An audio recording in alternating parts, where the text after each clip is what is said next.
Welcome back, everybody, to another episode of DNA Crows. Today is September 6, 2019, and unfortunately, we have some really bad news. And we're starting with this. This is the view of the sky above the eastern Ukrainian city of Slavansk last night. Its residents woke up to what they claim were incendiary bombs being dropped on their heads. Okay, not that bad news, but it looks like the judge has ruled to dismiss several of the cases against the defendants being sued by Vic Mignogna for the cause of tortious interference.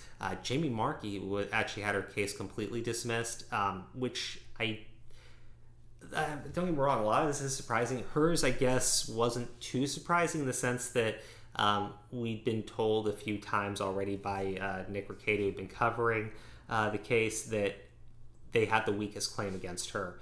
Now, the other defendants, they are not completely off the hook.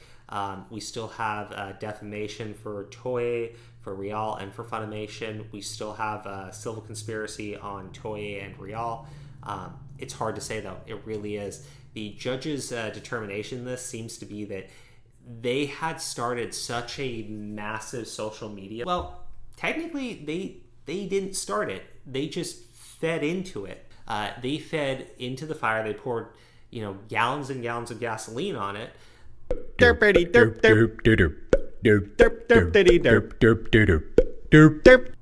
technically, they didn't set it.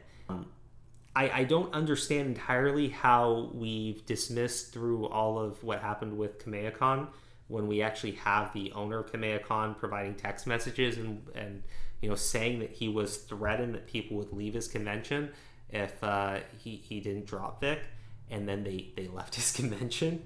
So I don't know. It's weird. It really is, and it's really disturbing. This is where we are right now, and I guess the most important thing to remind you is Vic is still innocent of the claims. Actually had proof. Remember, they've claimed over and over again that they've had proof against the guy, and that all of this would come out in court, and yet still nothing.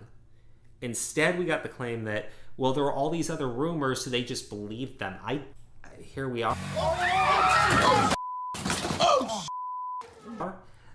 The other thing I think is important to remember, Funimation's still be completely exposed. The Funimation leaks, I mean, sure, were probably triggered by this lawsuit, but they never impacted it or really had any bearing. Neither here nor there. Not going to get into it in this video. It's for another time, trust me. But right now, we're at the point where Vic is still innocent of the claims. Funimation's been completely exposed.